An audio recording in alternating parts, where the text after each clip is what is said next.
noite. Eu quero desejar uma boa noite para você que está em casa nos assistindo, para todos os irmãos espalhados, né? Que você venha estar sendo abençoado por nosso Senhor Jesus, que o Senhor nosso Deus venha estar neste momento adentrando ao seu lar, junto com seus anjos, e engrandecendo. Seja engrandecido e que você seja abençoado, querido. Cultue o Senhor conosco. Aleluia.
sejam dadas a Ti, ó Deus. Ó Deus queridos, adentramos na Tua presença para dizer que não há outro Deus. Ó Deus querido, o meu prazer, o nosso prazer está em Tua presença. Ó Deus querido, como é gostoso adentrar, ó Deus, na Tua presença e dizer quanto Te amamos, ó Deus. Obrigado, ó Deus, por estar conosco. Obrigado, Senhor, por nos guardar. Obrigado por nos proteger, ó Deus. Ó Deus querido, continua abençoando a vida daqueles que estão nos ouvindo, a vida daqueles que estão nos assistindo, ó Deus. Ó Deus Santo, Deus poderoso, acampa os Teus anjos aos nossos derredor, ó Deus. Abençoa, ó Deus, nos guarda em nome de Jesus. Aleluias. Eu queria compartilhar com os irmãos, os poucos irmãos que estão aqui na igreja e aos queridos que estão nos assistindo, o texto bíblico em 1 Pedro 5, versículo 7. 1 Pedro 5, versículo 7. Dá um tempo para você achar, queridos. A palavra do Senhor diz: lançando sobre Ele toda a vossa ansiedade, porque Ele tem cuidado de vós. Aleluias. O Senhor tem cuidado de nós. O Senhor tem cuidado de você, querido. Aleluias. Nosso Deus é poderoso, nosso Deus é grande. Oh Deus, obrigado por esse cuidado, Senhor. Oh Deus querido, colocamos sobre o Senhor nesta hora toda a nossa ansiedade, toda a nossa inquietação, toda a nossa preocupação, oh Deus. Oh Deus, acalenta os nossos corações. Queremos sentir-nos abraçados nesse momento pelo Senhor.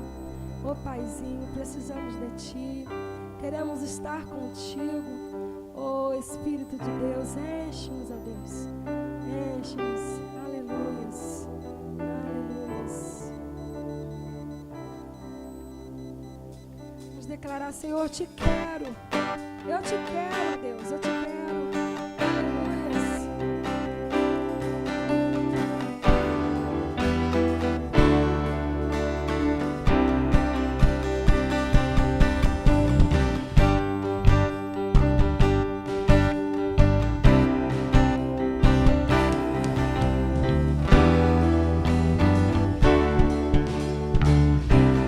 Eu te busco no silêncio. Eu te busco, te procuro.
convido os queridos que estão aqui, os que estão em casa, a abrirem suas Bíblias em Malaquias 3:10.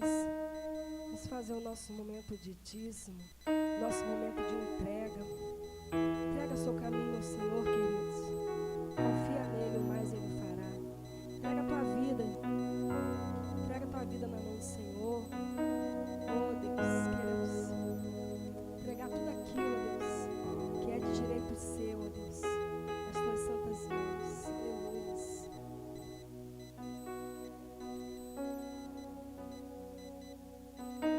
Aleluia. Diz a palavra do Senhor, Malaquias 3:10. Trazei todos os dízimos à casa do tesouro, para que haja mantimento na minha casa.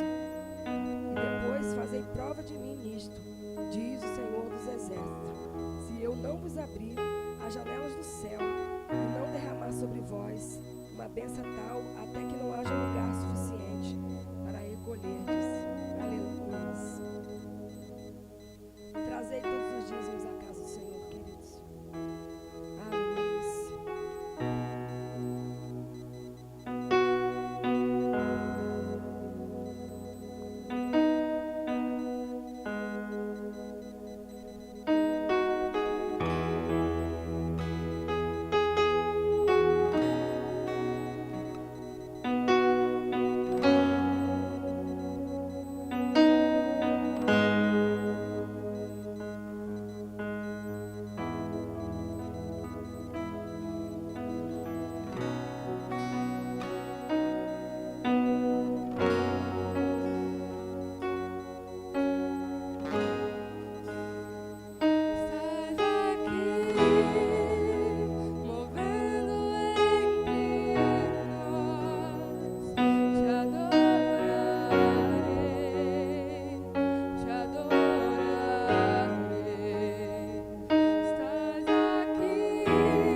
Jesus grandemente. Não deixe que falte o pão de cada dia. Vem estar suprindo toda a necessidade, Jesus.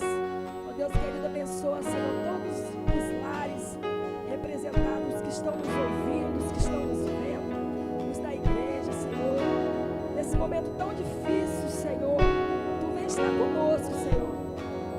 Não nos deixe faltar, ó Deus, não deixa, ó Deus, nos faltar o pão de cada dia. Oh Deus, aleluia.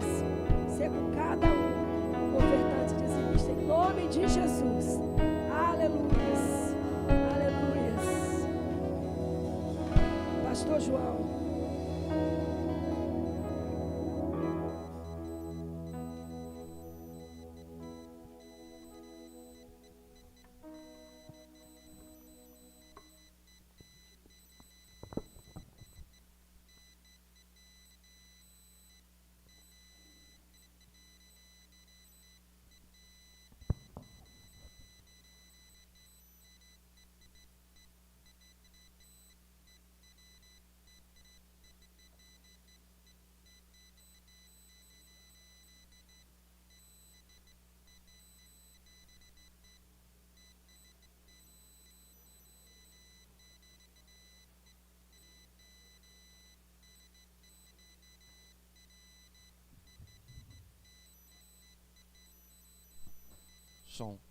Som. Boa noite, irmãos. Tira o efeito do microfone também. Boa noite, irmãos. É um prazer, mais uma vez, estar com essa amada igreja do meu coração. Nós estamos aqui cumprindo a vontade do Senhor, mas também confiantes de que em breve o nosso pastor retornará, de que em breve o pastor Gilson estará conosco, ministrando a palavra dele, e nós poderemos celebrar novamente com ele. Deus tem cuidado, a nossa oração é para que o Senhor continue cuidando da vida dele, que o Senhor continue nesse período com ele, restaurando as suas forças. Essa tem sido a nossa oração, a intercessão da sua igreja, pelo nosso pastor. Então, em breve a gente espera estar ouvindo novamente a palavra do Senhor pela boca do teu servo, pastor Gilson. Deixa eu trocar o microfone aqui rapidinho, irmãos.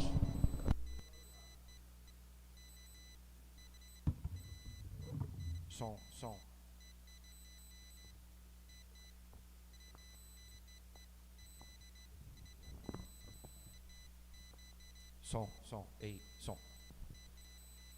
Bom, irmãos, nós temos estudado, nós temos pregado a respeito do livro de Juízes, já tem 3 domingos, na verdade.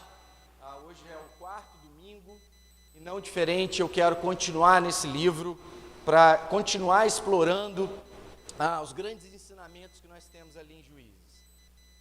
Mas hoje eu quero começar com uma frase de um senador americano chamado John McCain. John McCain, ele faleceu há alguns anos, mas ele deixou uma frase muito interessante, e eu quero abrir a pregação de hoje com essa frase.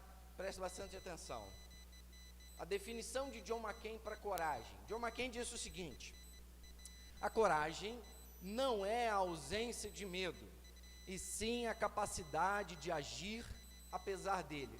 Vou repetir, preste bastante atenção nessa frase. A coragem não é a ausência do medo, e sim a capacidade de agir apesar dele. Isso é muito interessante, a gente começar a nossa análise a partir da frase de John McCain, e também pensarmos a nossa vida diante dessa lógica da coragem, do entendimento do que é coragem, do entendimento prático na vida do que é coragem, e de certa maneira fazer interlocução com a frase de John McCain, e posteriormente, mais importante, fazer a interlocução da palavra coragem com a Bíblia, com a Escritura Sagrada. Mas veja bem, que na frase de John McCain a gente percebe que ter coragem não é não ter medo. O que é ter coragem?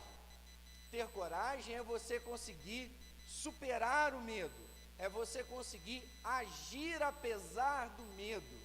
Queria muito que você pensasse na sua casa em situações das quais você estava com medo, em situações das quais você viveu, em que você teve muito medo, ou mesmo queria que você pensasse na sua casa, momentos e situações das quais você pode se lembrar de grande coragem. O que é ter grande coragem? Você vai notar que de alguma forma a frase de John McCain estava correta. Quando a gente vive situações de medo e de demonstrações de coragem, ou demonstração de coragem, a gente percebe exatamente isso. Que nós somos movidos a agir apesar do medo. A gente demonstra coragem superando o medo, mas não eliminando completamente o medo do nosso coração. E dessa maneira a gente pode encontrar uma força muito maior para conduzir a nossa vida em atos de coragem. O que eu quero dizer? Porque veja bem o que John McCain escreve, ele fala que coragem não é a ausência do medo, mas sim a capacidade de agir apesar dele. Eu queria muito que você pensasse sobre isso, que por detrás da coragem, por trás dessa atitude, de uma atitude de coragem, de uma decisão de coragem, existe uma motivação e uma força que te conduz para além do medo. Será que você está me entendendo? Vamos ver se você está me entendendo. Você pensa em alguma situação em que, isso vez ou outra a gente pode ver reportagens assim, e parabéns pelas mães, pela coragem que ela acaba exercendo diante de uma situação difícil para o filho. Eu já vi inúmeras reportagens e você de casa certamente já viu também. Uma mãe que pula no rio sem saber nadar para salvar o seu filho. Olha que interessante.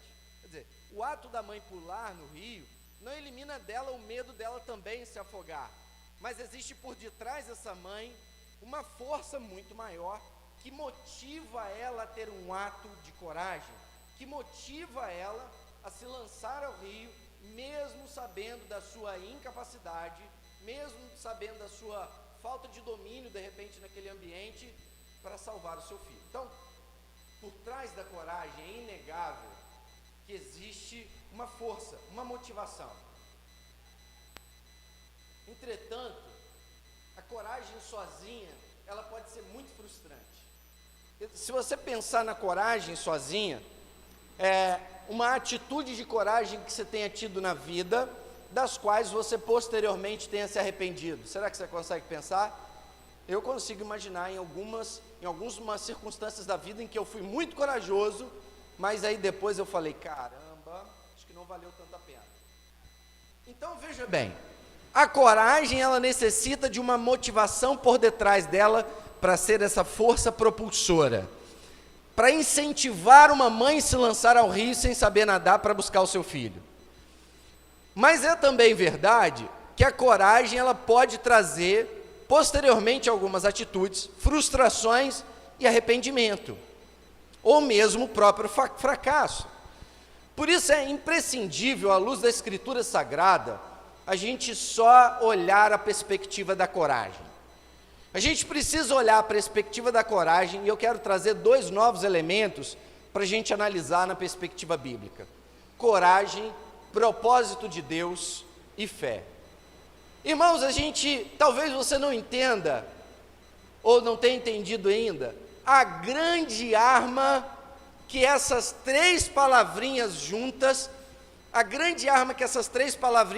elas podem ser na sua vida: coragem, fé e propósito de Deus. Porque uma vez que a gente pensou, que a gente conversou, refletiu, que a coragem sozinha ela pode gerar frustração, a coragem sozinha pode me levar a tomar atitudes das quais eu me arrependa, quando eu associo a motivação propulsora da coragem ao propósito de Deus e a perspectiva de que Deus vai cumprir a palavra dele, você consegue imaginar o poder que isso pode fazer na vida de um cristão? O poder que isso pode agir, o poder que isso pode ser na vida de qualquer um que assuma de fato o papel dessas 3 palavras na sua vida. A fé. Coragem a gente já falou. A fé é imprescindível ao cristão. A palavra de Deus é muito clara quando ela vai tratar da fé, né? O elemento fé é o cerne, é a base da pirâmide da vida de qualquer cristão. Mas veja bem que a mesma fé, que também a gente acabou de dizer que é a base da pirâmide de qualquer cristão, da vida espiritual de qualquer cristão, essa mesma fé pode ser mal direcionada. De repente, mesmo numa perspectiva cristocêntrica, a gente pode conduzir a vida com fé, coragem, mas veja bem, a fé em nós mesmos. A palavra de Deus também é muito clara quando vai falar em ídolos. Quando ela vai trazer e tratar de toda a idolatria, diria eu que se não é o assunto, se não é a situação da qual Deus mais odiou e demonstrou isso na Escritura Sagrada, está entre os primeiros lugares. A idolatria de si mesmo. O homem vive eternamente cultuando a si mesmo, ou mesmo, irmãos, lutando para não cultuar a si mesmo. E é por isso que eu disse para os irmãos que ter coragem é uma coisa muito importante, ter fé é uma coisa muito importante, mas é imprescindível também refletirmos sobre a fé em quê? A fé em você mesmo pode levar a atitudes de coragem, mas a fé em você mesmo vai levar a atitudes de coragem que posteriormente se tornarão frustrações na sua vida. De nada adianta crermos nas nossas próprias capacidades somente, irmãos. Nós somos dotados de habilidades por Deus, nós somos dotados de dons por Deus, mas sobretudo a fé, quando ela direciona, ou quando ela é direcionada por nós ao foco errado, ela pode ser uma força propulsora que me leva a ter atos de coragem ao fracasso. Será que você está conseguindo me entender? E a terceira palavra que nós conversamos são os propósitos de Deus. Coragem, fé no lugar certo e propósito de Deus. Os propósitos são de Deus e não os meus. Ter coragem, fé e acreditar que tudo tem um fim em si mesmo, nos seus próprios propósitos, também pode levar a sua vida a frustrações. Pastor, mas como assim? Se você acreditar que você é o fim último da vida, se você acreditar que todas as coisas giram ao seu redor, se você acreditar que Deus vive em função somente de atender os seus desejos, de atender as suas manhas, de atender as suas pirraças, você vai viver uma vida na perspectiva de uma coragem, fé, mas um propósito não em Deus e não de Deus, mas em si mesmo. Quer ver como é que essa palavra, o entendimento dessa palavra, dessas três palavras, né, desses três pilares, eles são importantes? Eu quero dar um exemplo para você, é o exemplo da vida de Josué. A Bíblia vai falar em Deuteronômio capítulo 31, versículo 21, só assim, olha, ser forte e corajoso, pois você conduzirá os israelitas à terra que lhes prometi, sobre juramento, e eu mesmo estarei com você. Vamos encontrar os três elementos aqui no versículo que Deus, da palavra de Deus a Josué. Deus começa dizendo assim para Josué, ser forte e corajoso. Olha aí a palavra coragem. Tenha uma atitude contra o medo, Josué. Lute contra os seus temores, lute contra as suas dores, lute contra aquilo que paralisa a sua vida. Coragem. Pois você conduzirá os propósitos, pois você conduzirá os israelitas à terra que lhes prometi. Propósito. Mas veja bem que o propósito não é o fim no próprio Josué. Existe uma dimensão maior chamada Reino de Deus. E nessa dimensão chamada Reino de Deus, o propósito é de Deus. Agora eu quero de novo trazer você para essa pregação, levar você a refletir em quantas vezes que você depositou a sua fé e a sua coragem nos seus próprios propósitos. Veja como o versículo termina. Seja forte e corajoso, pois você conduzirá os israelitas à terra que lhes prometi, sobre juramento, e eu mesmo estarei com você. Fé. A fé de Josué que acredita em Deus, as atitudes que Deus terá a favor de Josué. Os 3 elementos. Por isso é imprescindível, por isso é muito importante que você pense sobre essas 3 perspectivas. E agora a gente vai no livro de Juízes. Abra a Bíblia aí na sua casa. Juízes capítulo 7.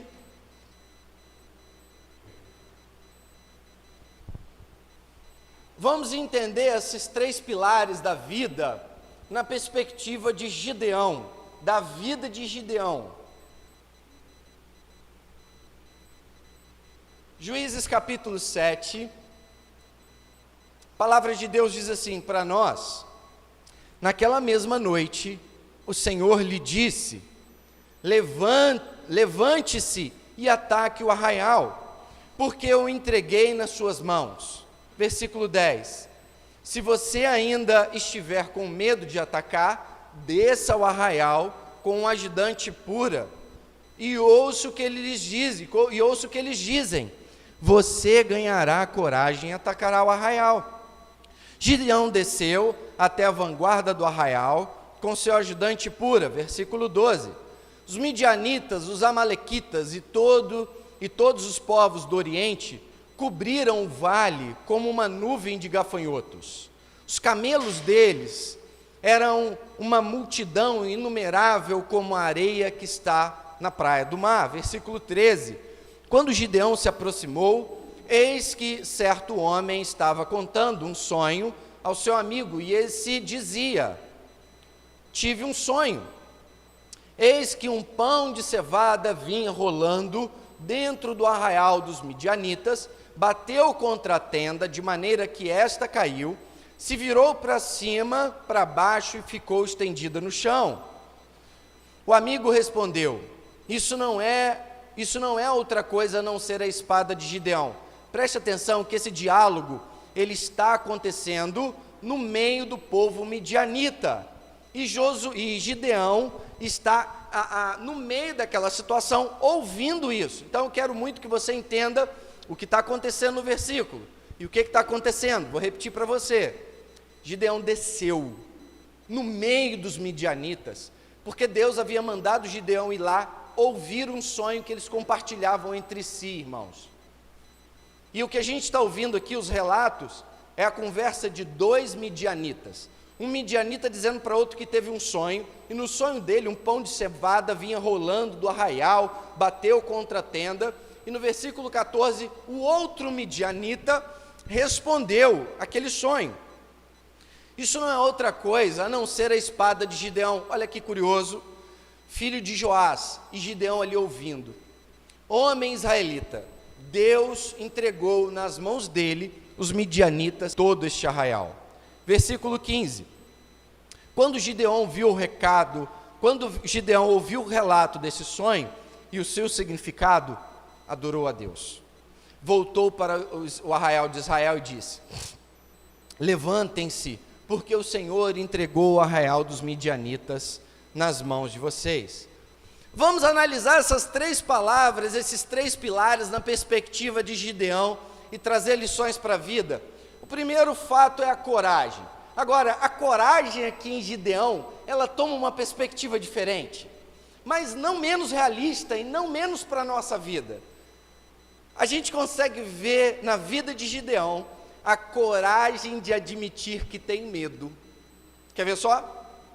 Olha lá nos primeiros versículos, versículo 9 e 10. No versículo 10, olha o que Deus diz a Gideão: se você ainda estiver com medo de atacar, você vai descer e ouvir um sonho.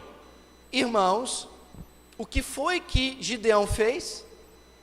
Então desceu para ouvir. Isso é uma prova cabal de que Gideão estava com medo, porque o versículo estava dizendo assim, o próprio Deus dizendo para Gideão: se você ainda estiver com medo, você desça lá para ouvir o sonho. Gideão descendo, ele admite para Deus que tem medo. A coragem na perspectiva cristã, a coragem que Deus nos leva, que Deus nos motiva, é uma coragem sincera, é uma coragem responsável. Mas principal lição que nós podemos extrair da vida de Gideão é principalmente a coragem de admitir que tem medo. Quantas vezes você escondeu de Deus os seus sentimentos? Quantas vezes você escondeu de Deus realmente aquilo que você está sentindo? Quantas vezes você viveu por detrás de uma fé camuflada? Uma fé dita por você inabalável que nada tem a ver com fé. O relacionamento sincero com Deus nos dá uma abertura de sermos nós mesmos. E Gideão não teve medo de dizer para Deus: eu vou descer para conferir esse sonho, porque eu ainda tenho medo. Gideão teve coragem de admitir os seus sentimentos. Gideão teve um coração sincero. Por detrás da coragem, por detrás dessa força propulsora que nos leva até atitudes, muitas vezes atitudes questionáveis até pelas outras pessoas, mas a força que me motiva, ela tem que ser uma força sincera e genuína. Você não pode ser um corajoso medroso. Você não pode ter uma atitude de coragem com um sentimento e com um coração ainda preso ao medo. E Deus não tem medo de tratar dos seus sentimentos. Nosso Deus é um Deus pessoal, e na vida de Gideão não é diferente, irmãos. Por que é que nós então lidamos com Deus com essa distância tamanha de admitir quem somos? Por que é que então que nós lidamos com Deus nas situações da vida, maquiando, como se fosse possível, sentimentos dos quais nós não temos? Veja bem o versículo 10, o desafio de Deus: se você ainda tiver medo de atacar, desça. E aí olha o que Deus diz no final: então você ganhará coragem. Olha que curioso, mas mais curioso ainda é o micro desafio que Deus faz a Gideão. Gideão estava com medo de enfrentar o exército dos midianitas com seus 300, os 300 homens dos quais Deus escolheu. E Deus foi muito claro, você pode ler isso nos versículos anteriores, os motivos pelos quais ele queria que o exército de Israel fosse apenas com 300 homens. Eu quero lembrar você, porque se há uma lição nesse livro, nesses capítulos de Gideão, é essa: Deus queria provar que quem faz é Ele. Por isso ele escolhe 300 homens apenas e nada mais que isso. Deus tinha medo do próprio Israel, exército de Israel, depois se gabar, dizendo que ganhou os midianitas pela força da própria mão. Quer dizer, com 300 não ia correr a menor possibilidade de um exército de 300 homens ganhar todo um exército dos midianitas, que a palavra de Deus diz que estavam povoados como gafanhotos. Não há a menor possibilidade de vitória com 300. Deus queria deixar isso claro para Israel, que o grande propósito de tudo está nas mãos de Deus. Mas veja bem o micro desafio que ele propõe a Gideão.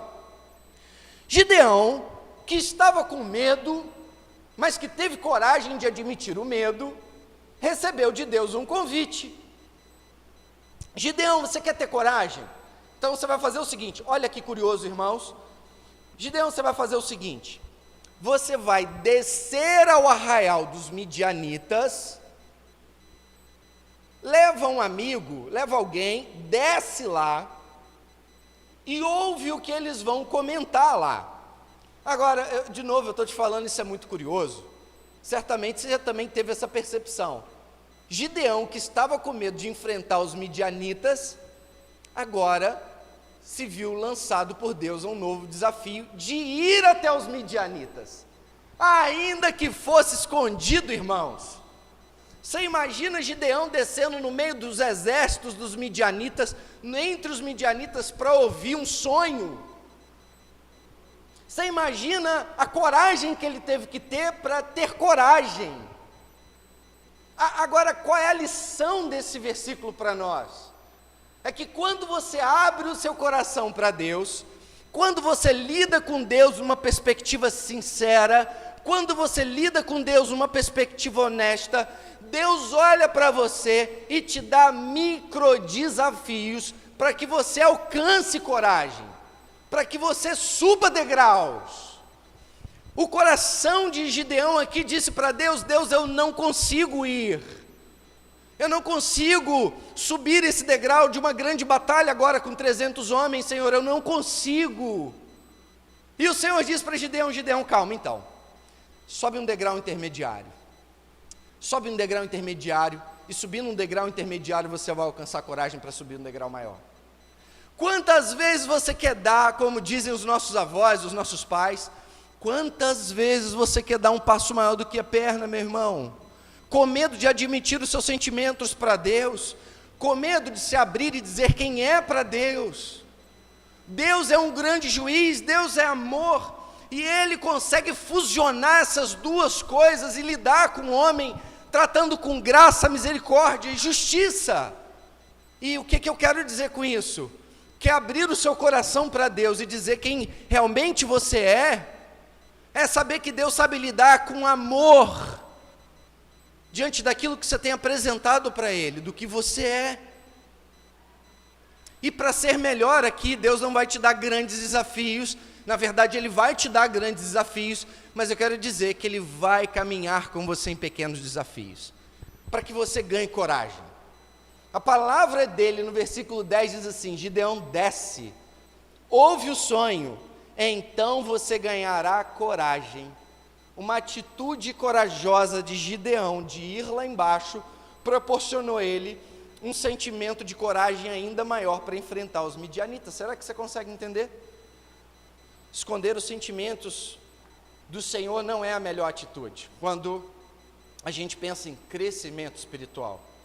Pequenos passos são importantes para que o nosso coração vença o medo. Pequenos passos são importantes para que o nosso coração destrave. Pequenos passos são importantes para que os nossos sentimentos fiquem destravados. Exercite os pequenos passos e os pequenos desafios que Deus tem dado para você. Agora, eu queria trabalhar a segunda perspectiva. Então, a primeira é coragem para admitir que tem medo.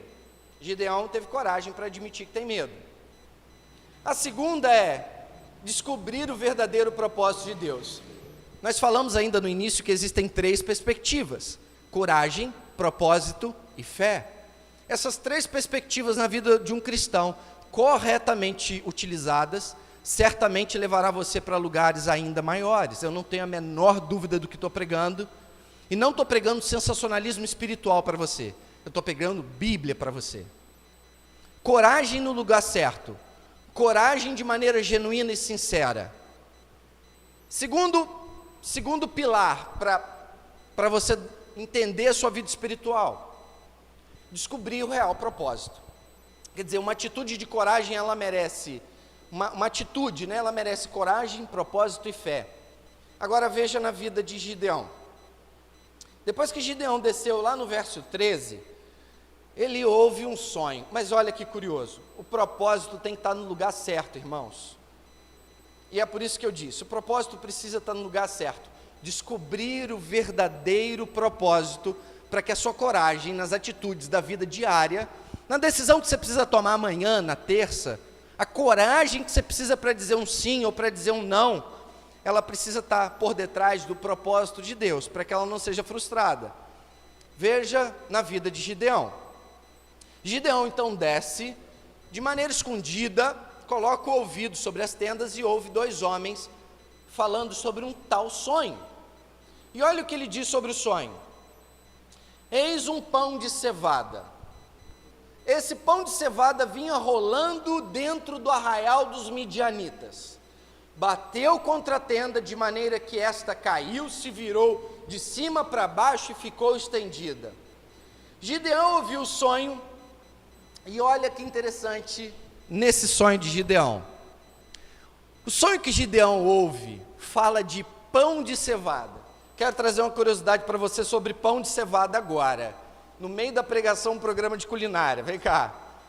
Pão de cevada. Veja bem o que eu vou dizer para você sobre o pão de cevada. Os pães de cevada não eram muito valorizados como alimento naquela época, não mais do que agora. Ninguém come pão de cevada, você come pão de trigo. As pessoas comiam cevada quando não podiam obter o trigo, mas eles precisariam ser conduzidos a tal alimento pela pobreza ou fome. Então, veja bem, quem é que come pão de cevada na época em que o texto foi escrito? Alguém que era muito, muito, muito pobre. A farinha de cevada era mais comida para cães ou para gado do que para homens, e portanto o pão de cevada seria um emblema de uma coisa desprezada. Volta para o sonho. O sonho dado por Deus aos midianitas, então o sonho é de quem? De 2 midianitas que estavam no meio do arraial. O sonho dado por Deus aos midianitas trata o exército de Gideão como pão de cevada. Tanto que na interpretação do sonho, no versículo subseguinte, a gente vai perceber o próprio outro midianita dizendo assim: olha, esse sonho aí está querendo dizer que Gideão vai vir contra nós. Então quem era o pão de cevada? O pão de cevada era Gideão com seu exército. E agora você deve estar pensando: pastor, mas qual é o propósito? Veja bem a perspectiva do propósito. Gideão entra agora numa imersão para entender o que esses homens estavam falando, para entender na verdade o que Deus estava falando pelos lábios desses homens. Quem é que ganha essa luta? Quem ganha essa luta é Deus. Como você pode imaginar um pão de cevada insignificante, pobre, dado aos animais, sem o menor valor comercial, um pão de cevada destruindo todo um reinado dos midianitas? Era idiota pensar que isso poderia ser verdade, irmãos. Sabe por quê? Porque exatamente esse é o propósito pelo qual Deus quer ensinar Gideão e o seu povo. É idiota pensar que você pode ir a algum lugar, que você pode fazer alguma coisa sem que Deus esteja por detrás da sua vida. É idiota pensar que esse sonho podia ser verdade sem que Deus pudesse conduzir esse pão de cevada. É idiota você pensar que atitudes de coragem na sua vida, que movem a sua vida na sua própria direção, para o seu próprio ego, para a sua própria idolatria, para os seus próprios propósitos, pode algum dia funcionar. Pode trazer alegrias momentâneas, pode trazer alegrias circunstanciais, pode trazer um ego inflamado pela própria decisão de coragem, mas as verdadeiras decisões de coragem, uma guerra perdida, se Deus não estivesse por detrás desse pão de cevada. Seria uma guerra ou decisões desperdiçadas se Deus não estiver por trás da sua vida. Decisões que inflamam o seu próprio ego, decisões que desrespeitam a você mesmo, decisões que têm como único culto você mesmo. São decisões que podem ser até ditas decisões corajosas, mas que te levarão a lugares de frustração, não tenho a menor dúvida. O propósito, ele nos leva a outro nível, e ele começa com autoconhecimento sobre quem nós somos e quem Deus é, para que as suas decisões de coragem, para que a sua vida demonstre uma coragem segundo o propósito de Deus, é necessário que você se autoconheça. E a primeira pergunta que a gente faz é: quem nós somos diante de Deus? O que Deus é para mim? E o que Ele quer que eu faça aqui na terra?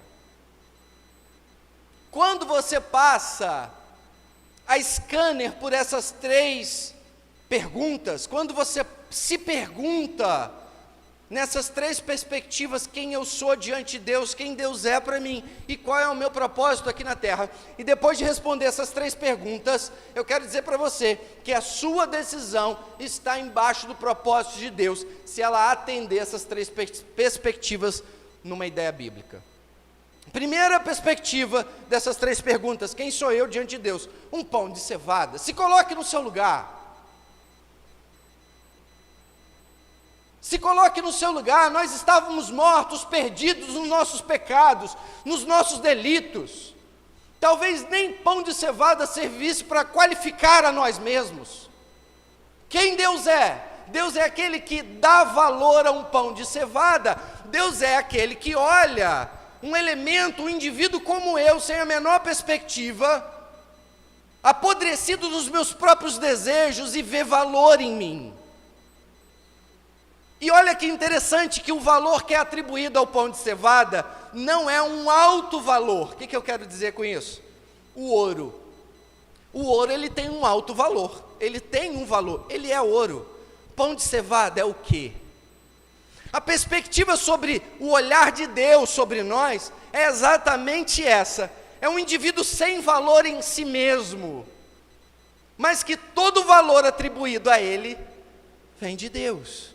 Um pecador, o que é um pecador para Deus? Qual é o valor de um pecador em si mesmo, se não por detrás dele tiver um Deus dizendo: eu te perdoo, eu te amo, eu tenho uma vida nova para você? Qual é o valor que um pecador tem em si mesmo, sem arrependimento em Cristo Jesus? Qual valor tem um pecador, se por detrás da nossa vida não tiver o sangue de Cristo? E aí sim atribuindo valor. Mas não é um valor próprio, será que você me entende? É um valor do próprio Deus dado a mim. Quem eu sou, quem Deus é e qual é o propósito dele? O propósito dele, o fim último de Deus, é uma perspectiva de reino. O fim último de Deus, e só existe um projeto até agora, estabelecido pela Escritura Sagrada, que é alcançar os perdidos. Deus vai fazer o que for preciso, e Ele vai fazer para que o propósito dele seja cumprido, alcançar perdidos, amar o próximo. E a minha vida deve ser colocada no meio desse propósito. Por que eu trabalho? Para ganhar dinheiro? Para alcançar perdido? Para dar uma palavra o dia que algum colega de trabalho estiver triste? Para consolar os colegas que perderam o emprego? Qual é o propósito da vida? É acolher aquele que está passando por um momento doloroso, por um momento de luto. Qual é o propósito da vida, se não testemunhar o amor daquele que me salvou? Qualquer outra coisa fora desse propósito real vai te levar à frustração. Comprar um carro novo e uma casa nova pode estar embaixo do propósito de Deus ou não.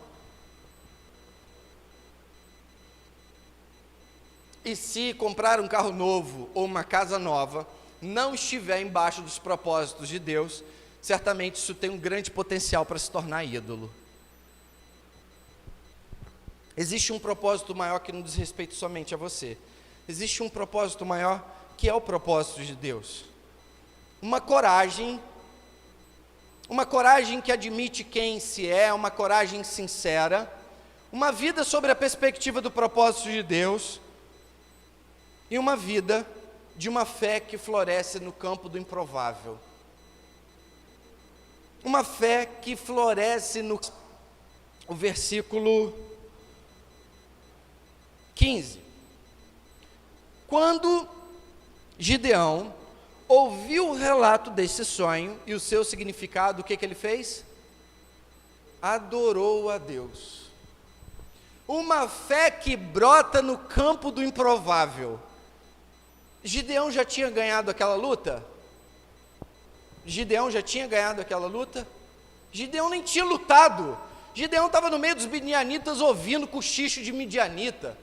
Mas naquele momento ele teve convicção em Deus. Naquele momento ele teve convicção de que Deus cumpriria a palavra dele. A fé floresce no campo do improvável. A fé floresce onde não há perspectiva, e a fé é essa que me faz adorar ainda antes que as coisas aconteçam. Mas perceba de novo, irmãos, para que a sua fé também não seja frustrada, é uma fé dentro do propósito de Deus. A essa altura, ninguém mais podia impedir de Gideão ir lutar contra os midianitas. 300 homens era mais que suficiente, não pela força do próprio braço, não pelas próprias ferramentas, não pela própria arma, mas porque Gideão sabia que ele era um pão de cevada nas mãos do Senhor. É uma fé movida por um propósito real, é uma fé movida por um propósito verdadeiro. É essa fé que me faz avançar a vida. É essa fé que nasce no campo do improvável, sobre a perspectiva e regada pelo propósito de Deus, alimentando então a coragem que eu tenho de tomar uma decisão. Depois de ter a coragem aumentada e entender o propósito de fé, entender o propósito da sua fé, a obra que Deus vai fazer é ainda muito maior do que você pode imaginar. 300 homens contra um arraial inteiro dos midianitas era mais do que o suficiente, irmãos. Um coração cheio de fé adora a Deus mesmo antes das coisas de fato terem acontecido. Isso é uma fé madura. Isso é uma fé madura. Uma fé que crê na palavra antes que ela se concretize. Uma fé que crê nos propósitos antes que eles venham. Antes que esses propósitos cheguem. Uma fé que me leva a lutar contra os midianitas na perspectiva certeira de que Deus já havia os entregado a mim. É essa fé que deve motivar o seu coração a viver a segunda, terça, quarta, quinta, viver a sua vida de maneira integral. Uma fé que crê na palavra dEle, que crê nos propósitos dEle, que crê na direção dEle, e essa fé é a força prepulsora que te leva a ter atos de coragem. Você conseguiu conectar as coisas? O que faz você se levantar do meio do arraial dos israelitas e lutar contra um número gigante de midianitas? Coragem sincera, fé e propósito de Deus. É isso que vai fazer você vencer gigantes. Eu quero deixar 3 lições para você pensar durante a semana e conversar na célula durante a semana. Para a vida, você tem admitido suas fraquezas para o Senhor? Você tem agido de maneira honesta com o Senhor sobre quem você é? De que forma não admitir que você tem medo pode te frustrar? Número 2, pense nos propósitos da sua vida. Veio algum propósito na sua mente que atende o propósito maior de Deus? Sua vida tem sido vivida na perspectiva de descobrir ou relembrar quem você é, quem Deus é e o que Ele está fazendo no nosso tempo? Número 3, a fé conduz você a pensar sobre os seus próprios méritos? Você tem adorado a Deus com fé no agir dEle e principalmente crendo no plano maior que Ele tem? Que Deus abençoe a sua vida, meu irmão. Quer ir a lugares maiores? Quer dar uma alavancada na sua vida espiritual? Vocês me conhecem bem, vocês sabem que eu não sou de fazer frases de efeito e nem creio nisso. Eu creio na palavra, puramente na palavra. Mas a palavra é muito clara quando ela diz a alcançar lugares maiores. Uma guerra vencida por Gideão com 300 homens. Quer chegar a lugares maiores? Tenha um coração verdadeiro com seus sentimentos diante de Deus, atenda aos propósitos dEle e viva sobre a perspectiva da fé. Que Deus assim abençoe a sua vida, que Deus abençoe você que está em casa me ouvindo, que o Espírito do Senhor agora, em nome de Jesus, alcance a sua vida, transforme a sua vida, que o Espírito do Senhor quebrante o seu coração, se em algum momento essa palavra falou para você. Feche os seus olhos, faça uma oração agora diante do Senhor, enquanto você ouvir essa canção, entregue você mesmo a sua vida. Eu poderia orar por você, mas eu quero dizer que ninguém melhor, hoje, neste momento, para orar por você, do que você mesmo. Abra o seu coração diante de Deus. Abra o seu coração diante de Deus. Admita suas fraquezas ao Senhor. Admita quem você é, retire agora as máscaras da religiosidade que tem tanto distanciado você e Deus. Recentralize a sua vida naquilo que é propósito dEle. Você tem vivido a vida na sua perspectiva? Abra seu olhar. Deixe o Espírito Santo abrir o seu olhar. Nós estamos aqui por algum tempo ainda, irmãos, mas vai chegar um tempo em que nós não estaremos mais. e os dias que ainda me restam aqui, que eu viva integralmente aos propósitos de Deus, no trabalho, na faculdade, em qualquer outro lugar.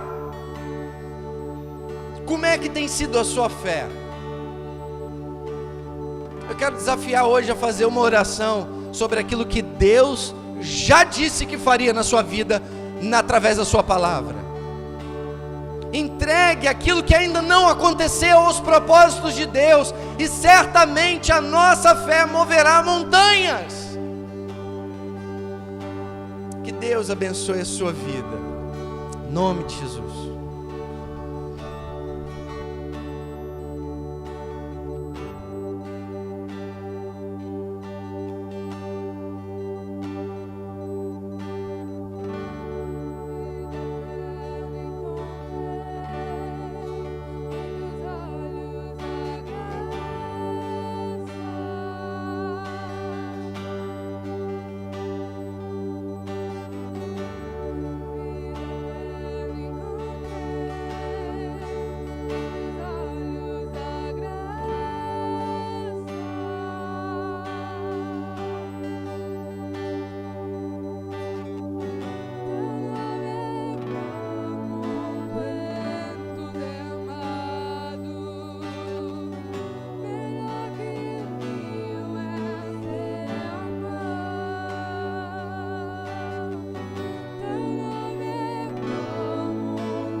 Vida eterna encontrei, em teus olhos a graça.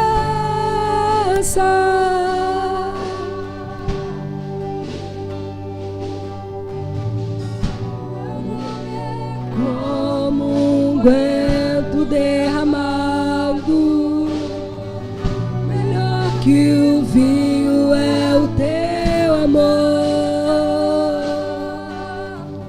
Teu nome é como um vento derramado, melhor que o vinho é. Que amam, não é fiação que tu me deu, és o mais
do nosso Deus.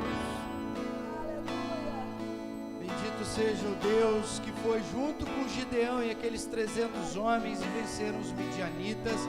É esse mesmo Deus que nos fará triunfar sobre os desafios da nossa vida. Que aquele mesmo Deus que tratou com Gideão, que tratou os sentimentos, as emoções, que esse mesmo Deus visite a sua vida essa noite, visite a minha vida essa noite e trate também os sentimentos do meu coração.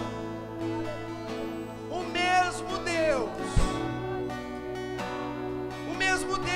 que mostrou pontualmente os propósitos para Gideão através do sonho de 2 desconhecidos, que esse mesmo Deus, em nome de Jesus, nos visite essa noite, reoriente os nossos propósitos, reoriente a nossa vida, quebre os ídolos do nosso coração, em nome de Jesus. E o mesmo Deus que fez Gideão se curvar de fé, quebre os nossos joelhos hoje e nos prostremos todo diante da magnitude, diante da majestade desse Deus. Que a nossa fé hoje se dobre ao poder imenso do Senhor e que dos nossos lábios saiam palavras de louvor, palavras de adoração, como foi na vida de Gideão, que seja assim em nós, em nome de Jesus. Aleluia. Em nome de Jesus. Em nome de Jesus. Que a graça maravilhosa do nosso Deus, o amor, que a graça maravilhosa de Jesus, o amor do nosso Deus e Pai, as consolações do Espírito Santo estejam sobre a nossa vida aqui hoje, dobrando os nossos joelhos em adoração, até o dia que Ele volte, que um segundo da nossa vida não seja perdido, e que não falte do nosso coração adoração a Deus, até o dia da volta do nosso Senhor Jesus.